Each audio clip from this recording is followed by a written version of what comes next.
nabigu calayhi salaatu wassalaam markale wuxuu tilmaamay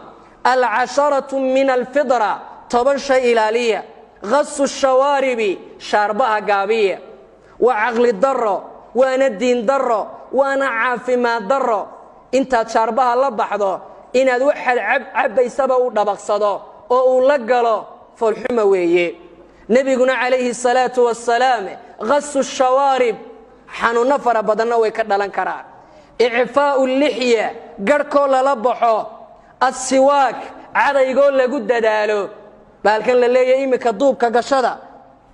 diinteenu waxay sugtayba iyagu afkay duuban yihiin inaad afka dhaqdo oo carabka dhaqdo oo aad cadayga ku xoqdo waayo madharatun lil fammi wa mardatun lir rabb ilaahina waa raali gelinaysa afkiina waa nadiifinaysa bal diintu waxay tiri shan xilli ayaa cadaygu waajib si noqonaya mid adag markaad hurdada ka soo kacdo iyo markaad weysaysanayso iyo cuntada markaad dhamayso iyo cinda tagayur الفم afkaagu markuu isbedelo uriya wixii la halmaala iyo cinda qiraa'ati القرآن quraanka ilaahay markaad akhriyayso wal istinshaqul ma sandarsiga iyo luqluqashada inaynu ku dadaalno waqasul adafir inaynu iska tartarno cidiyahan leeyahay moodayo dugaaga ee aynu la baxayno ee noqday barandaheena hore dhalinyaradii la baxayaan cudurkay ku kaydinayaane aynu iyagana jarno bal waxay maraysaaba in la ilaahdo waa cidiyo ofishano waa la iibiyaa oo suuqa la tagaya oo hablaheeni iyo dhalinyaradeena intay dhaqaaqaan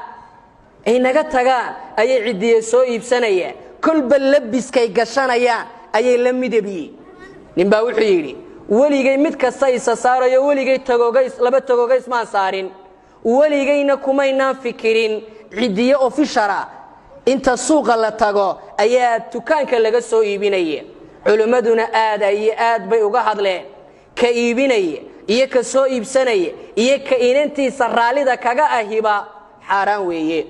bal kuweeni caadiga aha ee ilaahay ina siiyay ayaa la yiri jara in ganacsiga business laga dayana dhibaatadeeda leedahay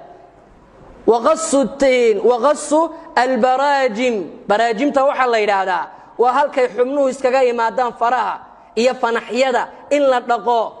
maanta maxay yiraahdaan gacmaha hal la dhaqo saamuun hal lagu maydho war diinteena ka horeysay wana casnimo inaad tiraahdo gaalku wuxuu faray gacmaha la dhaqaya iskuulada hal lagu wacyi geliyo diinteenu ka hor ayay tiri waqassul baraajim meelahay xubnuhu iskaga imaadaan ee fanaxyada ah aynu maydhno wa natful ibdi kilkilada iyo meelaha dhididayana in la rifo la nadiifiyo wa halqul aana nabigu calayhi salaatu wassalaam waxyaaluhu ina faray timaha hoosana wal istinjaa iyo in la dahaara qaato oo suliga marka la galay si wanaagsan la iskaga nadiifiyo al madmada wal khitaan iyo in la iskudo oo la iska taro balagtay wixii la halmaala iyo jirka yar la jaro waliba ninka waa waajib dumarkana waa sunna weeye walaalayaal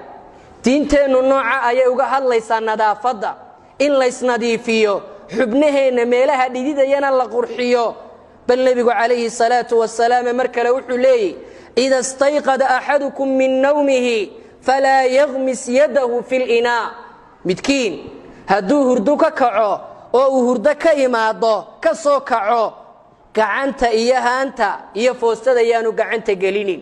fa inna ahadukum la yadri ayna batat yadahu midkiin garan maayo halkay xalay gacantiisu u hooyatay iyo halkay xoqday iyo halkay martay ma garanayo waynaynu xubnihii dhaqnaa waa goorma waa fi every day waa maalin kasta ma hal maalinta farxalka adduunka kaalayo wasiirada saf soo galiye kili soo qaada dhitolkeena ku faraxalo umadu ha ku eeg kamarad ha laga duubo war maalin kasta inaad faraxalataa diinta ku farays bal waa waajib sharciya inta aanad weysaysan gacmahaaga dhaqdo